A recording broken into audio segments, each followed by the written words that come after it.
Good morning. Happy foggy Thursday. Yes. Uh, this is our Eat Solutions for Tidbit Thursday. I am Denise, Good morning. I'm Belinda. and today we are talking about pre approvals, Yes. increasing your chance to get pre approved. We know when we talk to people a lot of time, especially about purchasing a home, they're in a great spot to do it at that time in their life, but they're not ready. They're nervous. They're nervous to talk to a lender. And a lot of times that comes back to that nervousness of being rejected. Mhm. Yes. And we you have to talk to a good lender. We have some great relationships with lenders who are going to walk with you throughout the process, not just pull it and be like, you're not qualified right now, goodbye, but just helping you through the process, because sometimes it's just a few things that you need to do, you Yeah, know. absolutely. And a good lender will be a great resource to you Hmm. and help you make those decisions of whether now is a good time to buy a home or if something has to be done. Yeah. But we're going to talk about some things that can help you be prepared. So when you walk in to talk with a lender, you know what to expect. So first of all, before we go into these items, there's a few disclaimers. Oh, yes. One, we are not lenders, okay? So we're just going by things that we've heard, experienced, and what our lenders have told us, okay? Number two, each lender is different. Um, they have what are called overlays. Yes. You explain it better than I So do. an overlay is basically there's requirements usually determining based on what loan you want, what loan product, FHA, VA, USDA, they have their own rules, but then some lenders will put rules over that. Even though right now, generally, for example, FHA only requires a 580 score, some lenders may require 600. Yeah. So that's what an overlay kind of is to Yes. sum up. And the lenders have their own overlays because depending on, they want whatever requirements, if especially if I think that if a lender has more experience, then Mm-hmm. they tend to have more stringent overlays, you know. Or and So, depending who they work with, because mhm, some people are can be a little more relaxed because they're working with a larger lender, mhm. and so they can take on more risk. Yeah. So the following things that we're going to talk about are very general, and only speaking to a lender will tell you exactly what you will need in Yes. order to qualify with that specific lender. Okay. So, So, first of all, understand your credit score. We actually have just done a tip at Thursday a couple weeks ago about credit scores and what it means and how to keep yours from dipping, or if it is dipped, what to do about that.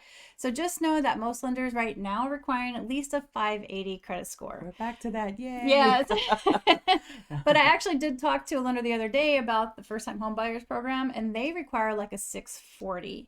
Mhm. So, really, you do need to talk to somebody about your specific circumstance. But 580 will at least get you in the door and talking. So make sure your bills are paid on time. And just talk to the lender, find out what their requirements are. Some don't want more than one late payment over a 12-month period. Some will allow, more late payments over a certain time, or if there's a judgment in collection, it's kind of considered a ding, but talk to the lender and find out.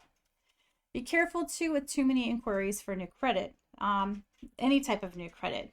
If you're looking for a car and you go to 5 different lots, you're going to have 5 different inquiries on your credit history. And sometimes even more than that, because one credit card company may give you 5 different lenders to try and like just throw them out like a shotgun. So be careful with that.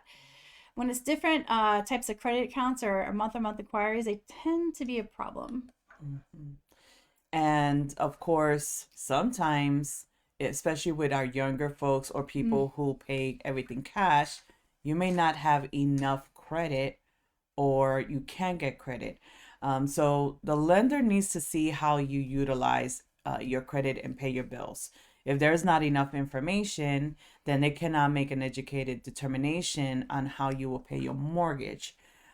So you want to get, usually they'll tell you to get a secured credit card, the Mm-hmm. one with the 300, and that right there will help you get credit. You don't need to open up a whole bunch of accounts. You just need No. to have something that shows you pay. And just take time to make a purchase and pay it off. Make a purchase and pay it off. That will Yes, show like you can be responsible. yes, yes. And special note about forbearance. I know that a lot of people have filed forbearance and now getting out of their little contracts. So one lender that I spoke to said that if you had to do a forbearance during the pandemic, that they are now looking into that. So if you are out of forbearance, you will need to show that you made at least 3 months payments on time. Yes, very important. Okay. So just because you had a forbearance doesn't mean that you can't buy a house.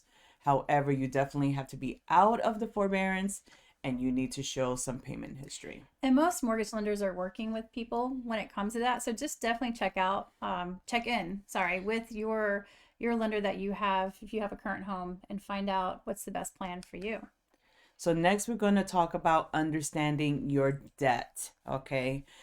So you need to know where your income is going. The lender is going to look in your credit history to see what credit cards and loans you have among other bills. They add up all of your bills is usually the minimum payment and they compare it to your gross income. Each loan product, so you have the the most popular ones are FHA, VA, and conventional, have a required limit. But a good rule of thumb is anywhere from 40 to 50% debt to income. So they're going to add up all your debt and then they're going to divide it by your income. And they don't want it to be at least, it like I said, 40 to 50. If you're above that, then your debt is too high. Yeah. Okay. So, for example, if you make $4,000 a month, gross, but you between your credit card payments and your car payments and any Rent. other Mm-hmm. payment like that, it adds up to 2,500 a month. You're going to be over that 50% Mm-hmm. debt to income ratio. So sometimes I've worked with some clients who wanted to put a large down payment down on their home and was told, why don't you pay your car off instead? That would save you $500 a month right there. Mm-hmm. And Yes. it makes their debt to income look a lot better. Yes. That surprised me. I was like, Yes. what? They don't want it? Yes. They'll look at the amounts and say this is the one you want to pay off. Yeah. Yes. Ah, student loans.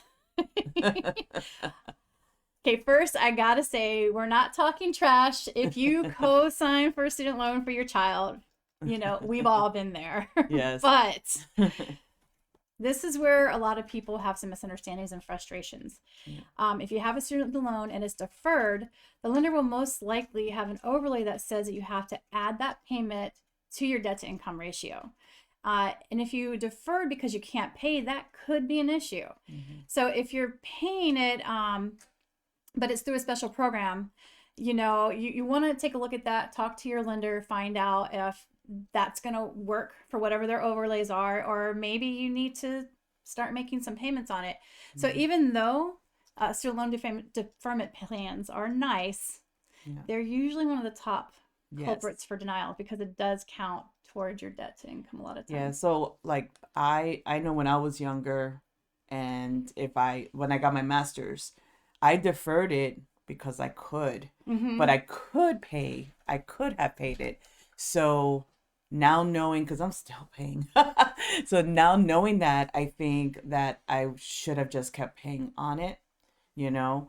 But some people defer because, you know, They have to. they have to. Yeah. So just understand that if you have student loans, the lender may have hopefully some creative stuff for you to do with that because the overlays on that differ from each Yes. lender. All right, next. So it's really important that, to your lender, that you've been in a job for a little bit because they want to see that you're consistent and that you're making regular income. That's ultimately what it boils down to. Most lenders we've talked to, they like to see you least 2 years with the same industry. So it doesn't have to necessarily be the same job. And I've also talked to some lenders that if you're in school and you're in school for nursing, for example, and then you graduate and you go straight into a nursing job, they can count that because you've been in school for that and now you're working as what you earned your degree in. That's cool. If you're self-employed though, Mm. go ahead. You want to have 2 years, okay? So you have to be able to show that you have made income. And please, please, please speak to a tax professional, because what do we do when we're self-employed? We do not, we want to not have to pay taxes. Yes. So we start Discounting claiming everything. everything. But then what happens is that shows that you didn't make money.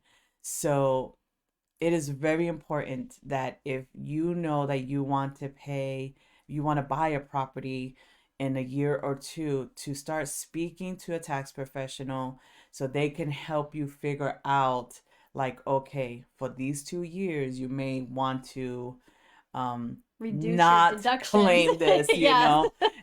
and then you can start claiming it after. But yes, you want to be able to show that you are making money. Yes. And then on the jobs I know you said about the 2 years. The other point that I wanted to make with that is, if you jump jobs, so let's say you had 3 different positions, or you went to 3 different companies, but it was still in the same industry, most lenders are okay with that. Especially if there was not any gap in between. Okay, so and just some industries, people tend to company jump like that. So that should be okay. Yes. So all right, now we're gonna talk about co-signing. I like this. Oh boy. Oh boy. This is where I personally have heard a lot of my clients get denied. It's usually co-signing and the student loans. Those Yes. are the two biggies. So co-signing student loans is like a double. Yeah, yes, We're feeling that right now. yes, Hurry up and graduate, Ariana. yeah. So many times, people think they co-sign for someone else, when in fact they are solely responsible for the debt that they think that they co-signed for. Okay, so I didn't know this was an issue until I spoke to our lender yesterday. People are like, oh yes, I co-signed, and then when they pull up your history, no, there's not another name.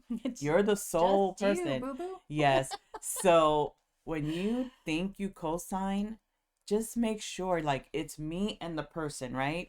And that's important, because if you're the sole person, now they have to add it to your debt to income. Yes. Okay. Now, and again, we're going to say we're not telling anybody what to do or how to do it, because you have to do what's best for you and your family at that time. yes. But the biggies are co-signing for vehicles and other apartments or rental homes. Oh, that, because it'll hurt your credit score. those rental homes. Those cars add a lot of debt to your debt to income ratio. So just be very sure that that's something that you're okay doing. Yes. And so with co-signing, from what I understand, the lender would be okay and not count it if the person that co-signed with you can show that they made the payments for that product for at least a year. And they can show it that they paid it directly to the loan source, which is usually a bank. Okay, so that was new for me, because I usually just hear, oh, they co-sign and they don't qualify, So it's okay. It's just that you have to make sure that person is paying, or if they don't, and like for me and our kids, like I co-signed for one of our kids for school. I told her, if you cannot make the payment, please let me know Yes. beforehand, and then I will pay it. And now that I know this, I could be like, I'm going to put the money in your account, or I'm going to give you the money and I'm going to have you pay it directly. That way, if, you know, if she wants to do something that, you know, Yeah. now that I know this little trick, you know, Yes, so yeah. yes. And the little nuances like that, if we've talked to people beforehand, there's just little adjustments that you could do that kind of Hmm. make the whole process It's all easier. about education, right? Yeah, So that's true. yeah. A biggie is divorce. Oh, yes. It's one thing to help family, to help your kids out, to help even a great friend by Mhm. co-signing, or those student loans. But divorces can get messy and people get angry. Mhm. Many times, a divorce decree states that one person may get a property, but if you're on that lien, it doesn't mean that you are not liable for the house. So you want to make Mhm. sure that you get the house refinanced out of your name as quickly as possible. Yes. And just because you guys have a shared credit card Mm. and you didn't purchase anything on it, your spouse did, and now you guys are getting divorced, you're still responsible. So, Mhm. make sure that that gets taken care of and people understand what Yes. their roles are and what they're responsible for. And then again, get it out of your name as quickly as possible if you're not going to take responsibility for that card. Yes. Especially with houses, is I've seen many situations where there was a divorce decree and one spouse had the house and the other spouse wasn't living in it, but the spouse that was living in the house was not making payments, and it That happened a it lot over gets, this pandemic. yeah. I've heard that story quite And I often. had one buyer where the house was foreclosed on, and it, you know, and she was like, no, it's under my ex-husband's name. And she got denied with the first lender that was on an internet lender. And so I had to introduce her to one of our great lenders and she got it done. So it's just, yes. So when you get a divorce, we understand, you know, it's a hard time.